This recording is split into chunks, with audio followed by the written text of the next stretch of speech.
Hey guys, আসসালামু আলাইকুম। সবাই কেমন আছেন? আজকে হচ্ছে আম্মা বানাবে কুলি পিঠা। কুলি পিঠা বানানো হচ্ছে পানি গরম করতেছে। পানি গরম হয়ে গেলে হচ্ছে এখন চালের গুঁড়া দিয়ে দিবে। চালের গুঁড়া দিয়ে হচ্ছে এখন সিদ্ধ করে নেবে ভালো করে। সিদ্ধ হয়ে গেলে হচ্ছে এরকম নেড়ে নেবে। চুলা এখনো জ্বালানো আছে, চুলা বন্ধ করে নাই। তো চুলা বন্ধ করে দিয়েছে, এখন হচ্ছে এগুলো ঠান্ডা করার জন্য রেখে দিচ্ছে। নেড়েচেড়ে ঠান্ডা করে নেবে। করা হয়ে গেলে হচ্ছে এখন ওই আটাগুলোকে কাই করে নেবে। কাই হচ্ছে ভালো মতো রুটির মতো কাই করতে হবে। তো কাই করা হয়ে গেছে। এটা হচ্ছে কুলি পিঠার পুর। এই পুরটা হচ্ছে আম্মু আগেই রেডি করে রাখছিল। রেখে হচ্ছে ফ্রিজে রেখে দিয়েছিল, ডিপ ফ্রিজে।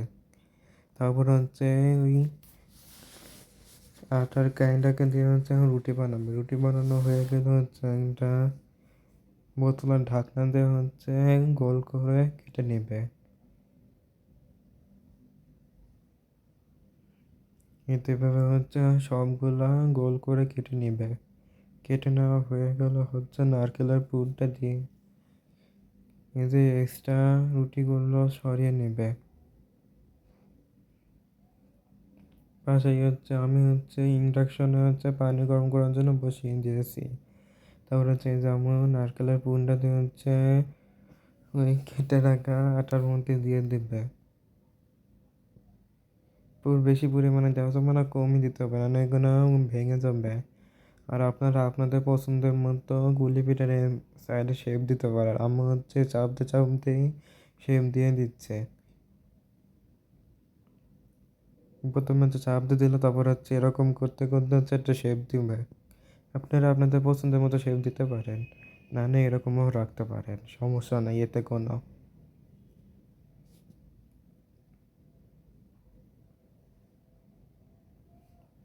এতে এরকম ডিজাইন করলাম, একটু হয়ে গেছে। এভাবে হচ্ছে আমরা সবগুলো গুলি পিঠা বানিয়ে নিবে।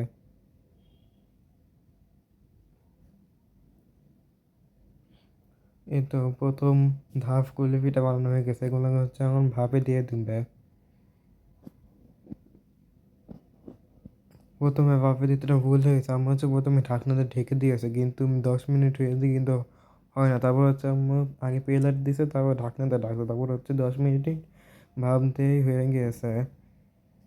আর 10 মিনিট ভাপ দিলেই হয়ে যাবে। যেরকম প্লেট দিয়ে তারপর তার উপর ঢাকনা দিচ্ছে, না না ভাপ সব বেরিয়ে যাবে। আর ভাপ বেরিয়ে গেলে ভাপা পিঠা হবে না।